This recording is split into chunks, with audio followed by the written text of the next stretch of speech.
In the next 4 weeks, I expect significant announcements that we can make once we have the final government nod.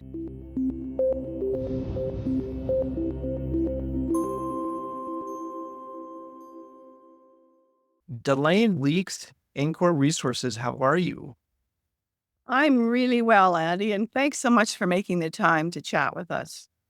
It's been really my pleasure, and I'm really quite interested in you. There is a little bit of curiosity here. I'm calling you from Cambodia. I don't think I've ever called anybody from Cambodia. Tell me a little Well, bit. don't there aren't a lot of North American companies in the mineral and extractive sector in Cambodia for sure. So I'm Yeah, not surprised at that. yeah. So that right away got I guess is getting my attention. You're very different. So let's start walking through that, how you're different, and tell me about your projects. Sure, sure. So ultimately, we became involved in Cambodia 13 years ago, 14 years ago. And I think our attraction to the country, they allow foreign companies to do the projects 100%. So there's no ownership by government that's required. And ultimately, it's very, very safe. We worked in a lot of developing countries, and Cambodia is very predictable. But it's also very easy to access all areas of the country now. Now, several years ago, like 8 or 9 years ago, they were still building infrastructure to get you around the entire country, but it's improved significantly. And as a country, I mean, they're up and coming in Southeast Asia. They are.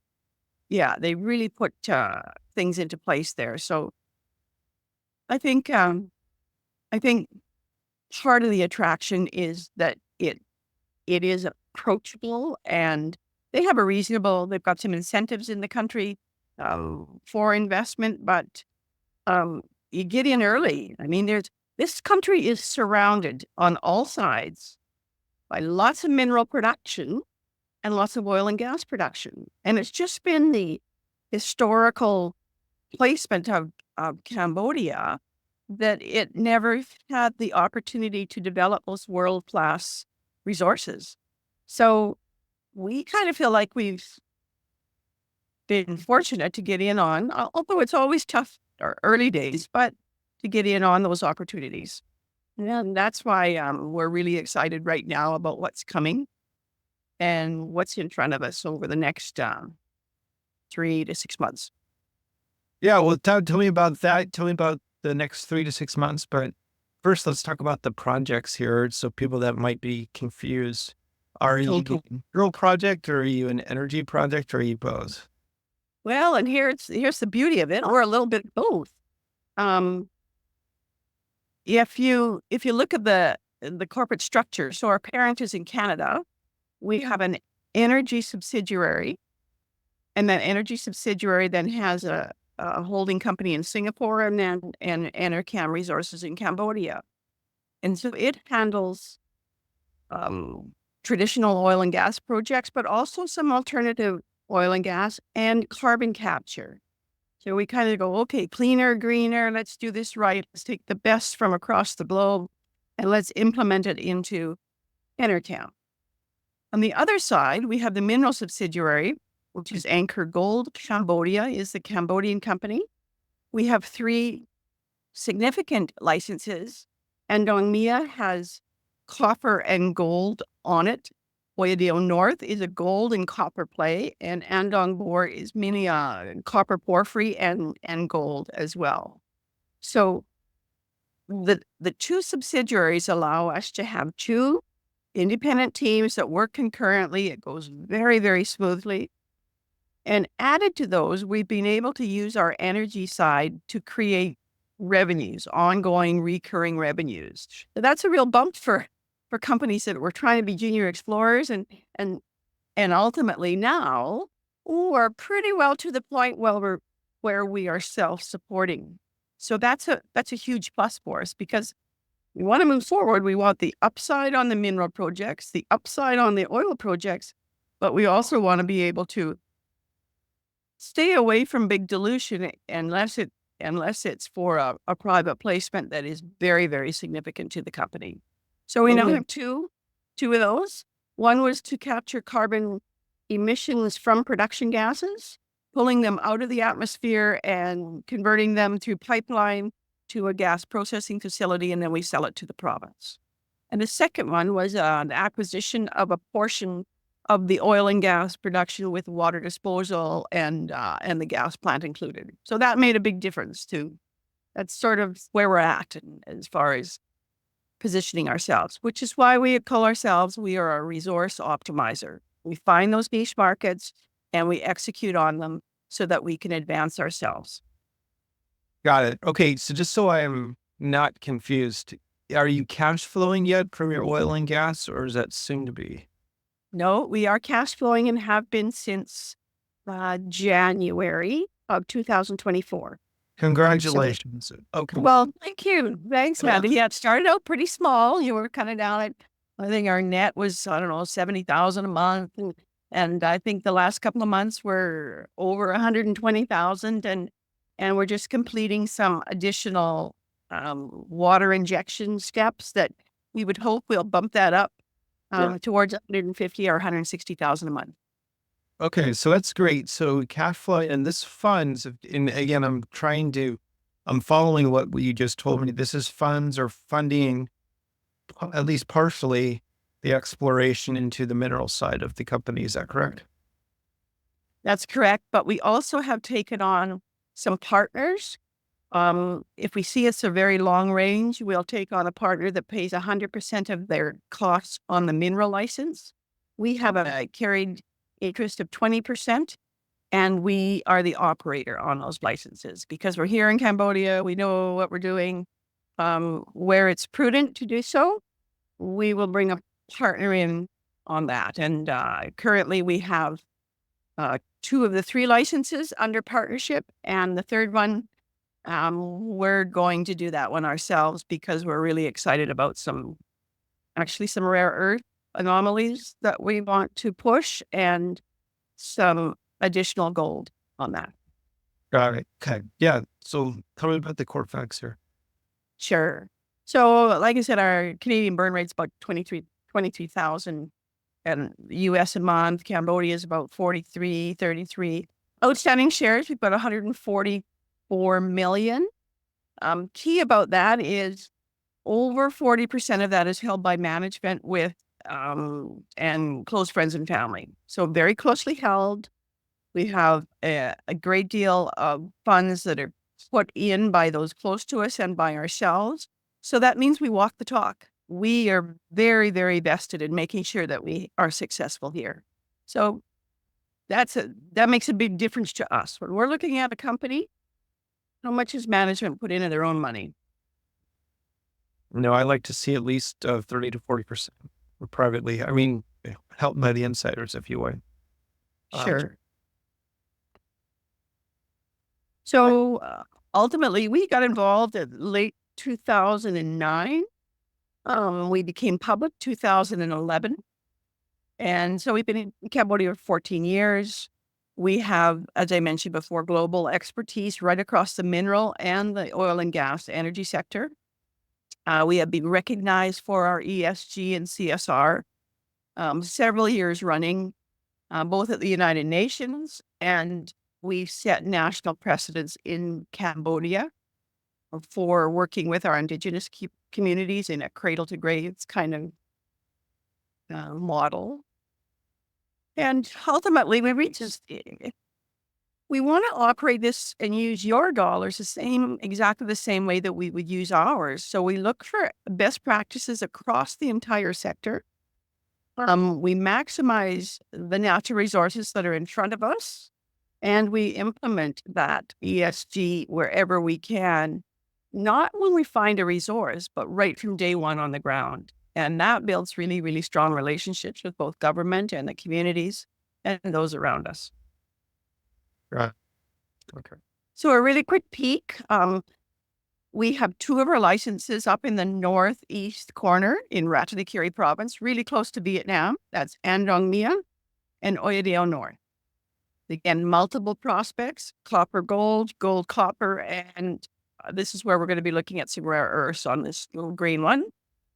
Andong Bor, it's a copper gold porphyry system. So those are the location of the mineral licenses. Excuse me.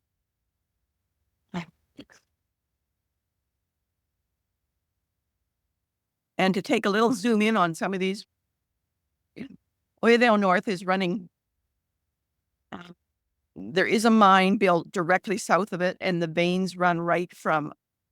This is where the mine goes. This is the Oyadeo North license, and ultimately you can see the veins run right up. So we've got some additional drilling that we want to be doing there in early 2025. And then further north in Andong Mia, we've got a really solid gold anomaly that is really close to surface. So these are anywhere up to 70 grams per ton. Now, these are rock and grab samples, but that's just one of the prospects there that we're looking at. And I mentioned, why would we be in Cambodia? Because you don't run into this. And I said, well, we can own 100% of our project. The geopolitical risk is very low. It's very secure. We know what's happening here. On the oil side, the government wants to buy 100% of the production, which we're thrilled with because ultimately, if we get world price and we're able to produce that oil, then it makes things so much easier on anything from transportation to marketing it. Infrastructure is in place right around the country. And we are really, just due to its history, Cambodia as a whole is underexplored and very, very prospective because, like I said, it's surrounded by production on all sides. So, and they've accomplished putting in mining and energy governance that is very, very modern. All right, tell me a little bit more about the infrastructure then around where you're drilling. You can reach any part of the country. And it would be the size of Cambodia, I think, is close to the size of Oklahoma. Or if you're looking in Canada, it's about a third the size of Alberta. Okay. So it used to be difficult to reach some of those outer areas where we were like up close to the border. That would have been quite remote. But that's no longer the case. These are paved roads. And like I said, there's power to all the sites now. It's only when we get back in the jungle areas that there's a little bit more. I mean, they're not going to have paved roads back in there where they've got 100 people living, but certainly getting to the provinces and the main communities, no problem. So when we have water, power, good access for transportation, it just makes everything so much simpler. Look, we used to spend 2.5 days getting to up to the province on roads that were, well, second to none, and now it's an 8-hour trip. So, yeah. So as far as the energy goes, if I look at the southwest corner of Cambodia, and the port, Scenicville, is right down here. Onshore, when we did a scope of all the oil and gas licenses available in the country, this was our first choice. There's never been a well drilled onshore in Cambodia. And we're going to be that first, and we're going to tackle that. And I'm pretty excited about that. So that's one of the things that's very exciting, actually. Yeah. And again, you think about this. If you surround all of a state like that or a province, and there's production all around it, I mean, that plus there's significant oil seeps there. We've done source rock analysis, and I mean, there are areas where you literally throw a match on the ground, and there's enough gas coming out of there that it just burns. So there's hydrocarbons there. There's no question. We just have to prove commercial quantity and get after it. So What kind of production are you looking at?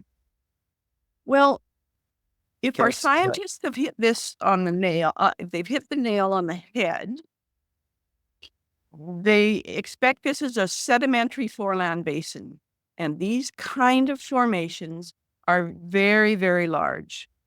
It's what Western Canada, it's the Western Canadian sedimentary foreland basin would be a comparable, which is massive. It covers thousands. But the nice thing about it is they're not little. They tend to run 30 to 100 million barrels. You know, they're not just a little. Huge. And so when they're that large, it's about finding the proper zones for the reservoirs. Yeah. And so, I mean, really basic. Let's just do some, I call it napkin math. Let's take 15 million barrels. Let's take $70 a barrel. What have we got? We've got a $1.1 billion resource. And we're on the very, very low end of what we think we are. Okay. Now let's say, all right, if that's 1.1 billion, let's take 10% of it because it's sitting in the ground. We're still over 100 million on that one play. Yeah. So, like I said, this is big onshore. Yeah. I think onshore has, honestly, it's got as much potential as the offshore. The offshore, what happened was Chris Energy had a license, was producing. They owed over $600 million. Price of oil went down. Basically, they went into receivership. So the government took over this first offshore production, and they did approach us to see if we would take it on. And we said, well, our strength and our forte is actually onshore, but we are still in negotiations with the government to take that on. Now there's some attraction to it because there's no reclamation, no decommissioning because it's a government asset. They only produced 297 barrels before the production barge left the site. And so there's still significant amounts sitting in the 6 wells that exist there that we've tested. We've been out to the site and tested it. So if we can come to terms with that, then that would be a second one. But the one that we're really, really excited about is this onshore one. Right. Delaney, if I can ask, how many wells can that onshore zone or site, how many wells can that support? Well, if the reservoir is there, and depending on the kind of formation, I mean, let's put it equivalent to, I'm just comparing it to a portion of Alberta because that's our backyard. So, I mean, Alberta's drilled, since they first hit, there's over 900,000 wells that have been drilled. So if we take an area that's similar and take one license out of it, how much could one license support? I would think that's a lot of oil. That's a lot of oil. I would really be throwing darts at a dartboard after a few drinks, even with a number, but it could miss. Okay, so the next question is do you own that license, correct? We own that license 100%. Yeah. Yes, for current. So it's going to be fun. Honestly, Andy, I'm probably more excited now than I have been. It's kind of grind it out and get it forward. So this license, I mean, it's a 30-year license. That's right. So those terms are already sorted out, right? From, okay, we start exploring, do the seismic, into developmental wells, production wells. It's right now it's 7,300 square kilometers, but we have already checked this. We're going to take out all the park areas and protected areas and sanctuaries because we don't need to be there. So you don't need it either. So that's going to come down to half that. It'll be about 3,500 square kilometers that we'll actually be working on. Of course, it borders the export port. Would be about 70 kilometers to port. if where we would expect to be drilling and producing. And we've just in the last 2 weeks confirmed a solid funder for this. So we had been sort of waiting to say, no, we don't want to go in underfunded, then and we're ecstatic. So that will be, we get approval from the government, and then we can announce it. What's the ETA on going into production for all of this? Best case scenario, we would start at the end of year 2. We would do some more seismic, some more additional work on the ground. So we're going into dry season now. If we got started, let's say 1st of January, I think we're trying to say, look, let's do 5 years in 2.5. That's been in our work plan now with this. July 27. Yeah.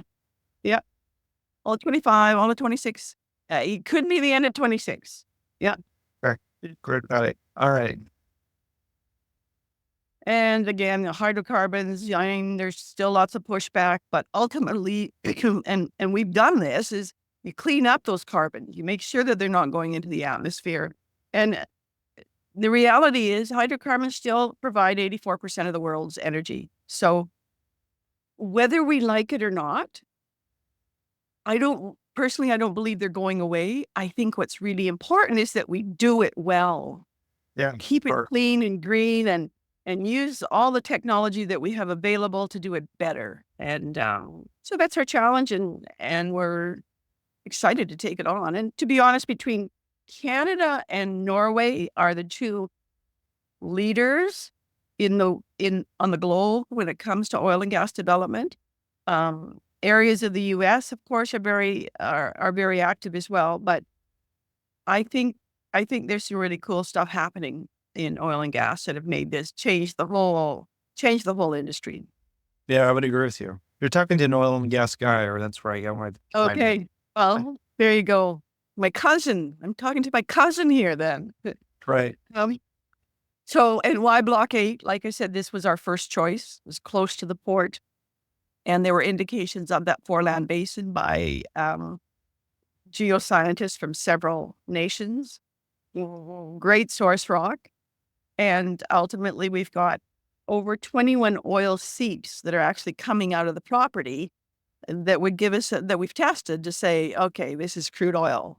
So there's some real solid reasons. I mean, there's a picture of some of these oil seeps, and off to the right here, every single black dot is an oil seep so it's a big deal.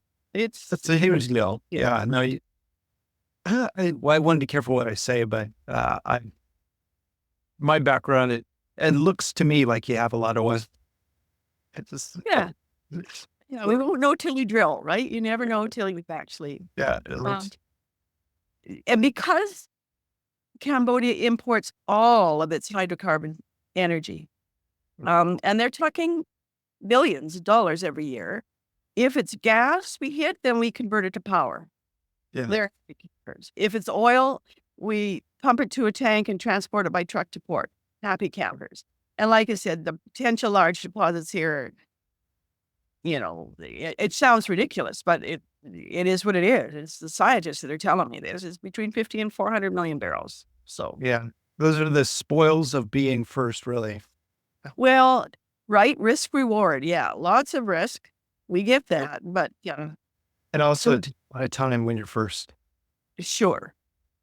Yeah. So these multilateral drilling that's been taking place over the last couple of decades is a big game changer in the industry, because you can go down with one vertical well and you can have 12 legs in whatever. You can go up, down, around corners.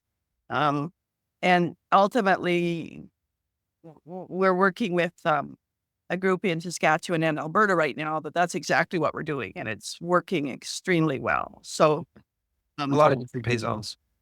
Sure. Yeah.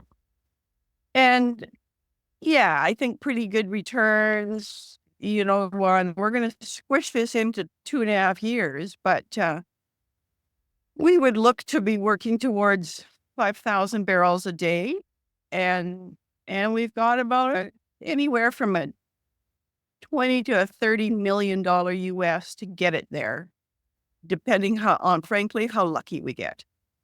If we can, and we'll do our first series of wells, will probably be 5 wells in an area. Again, we'll work that out as we move forward, but we're pretty excited about this.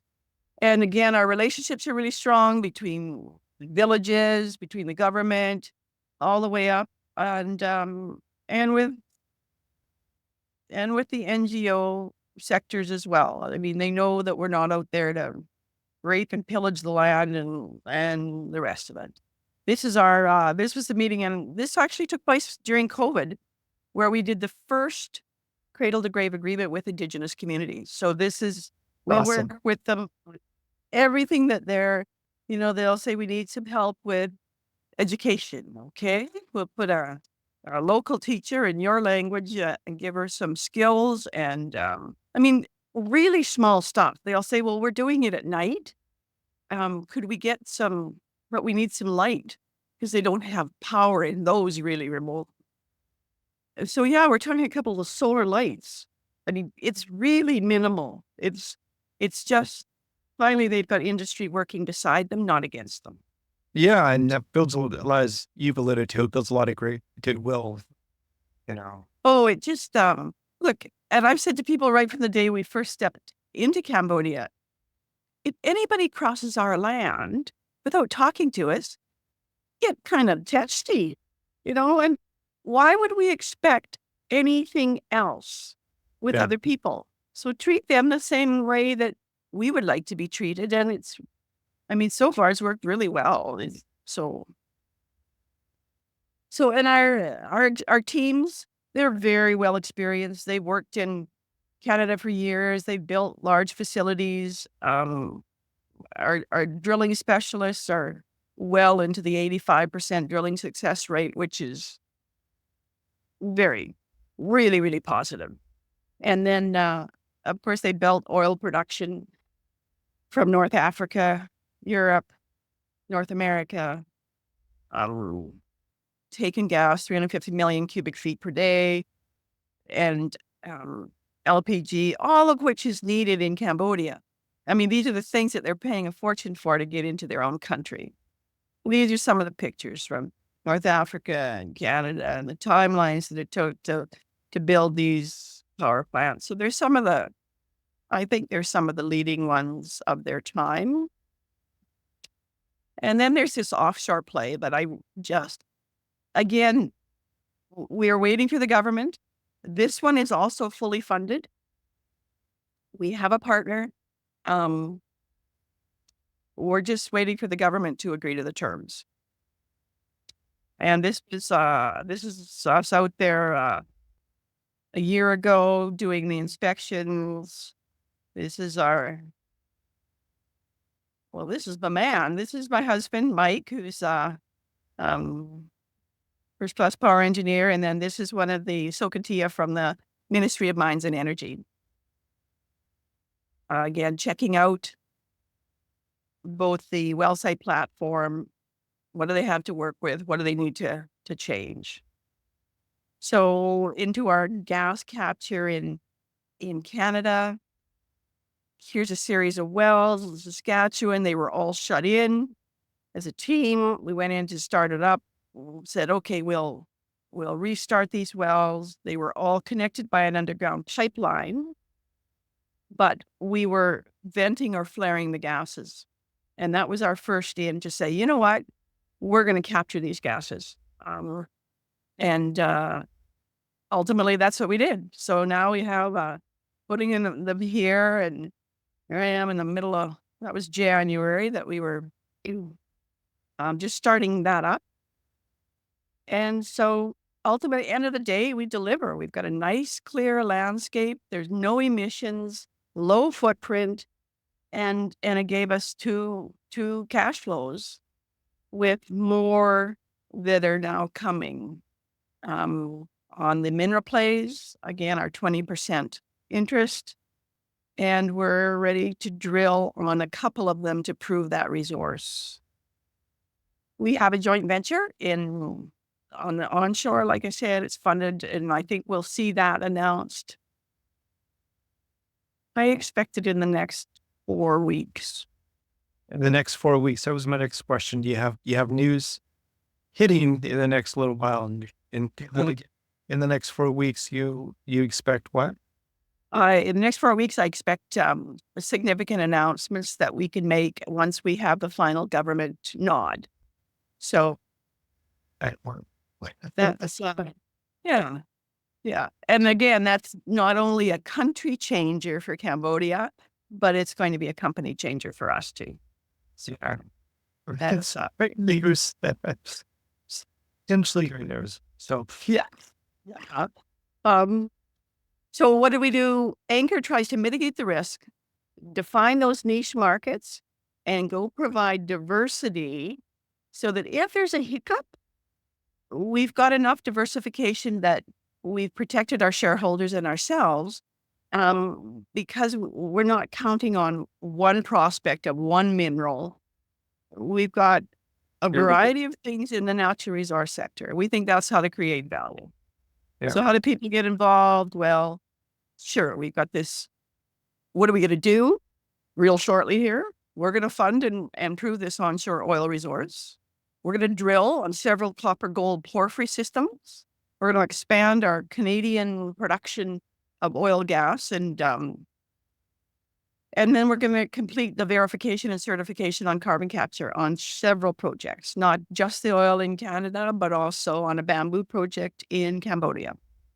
So how do people get involved? Well, I think we're really, really undervalued based on what we have now and what we have coming. So anything under 15 cents US, I think, is a steal. Or people can, if you want to do a private placement, you can, or you can be part of funding an acquisition, because all of those are on the table. What if people want to buy your stock? What's your ticker? So we are ANKOF on OTC, and we are yeah, and we are ANK on the TSX Venture. Yeah. And what are you currently trading at? I think we're at about 10.5 cents Canadian. Got it. Okay. And what's your website where people can go to get more info? There you go, ANKOResources.com. And to all of our listeners and viewers, I'll put all of this in the show notes as well. Sure. So yeah, we are some traditional oil with gold and copper on the mineral side and carbon solutions on the clean green environment side. That's what we do. Yeah. I think you're a lot of golden. I mean, I think you're a lot of that, not a little. All right, Delaney, thank you so much, and do appreciate your time. And yeah, we'll put this out to the world, and hopefully people can find some value on it. Yeah, so I really appreciate you making the time, Andy. And I know that I was kind of time zones and Fort Lauderdale and like as much as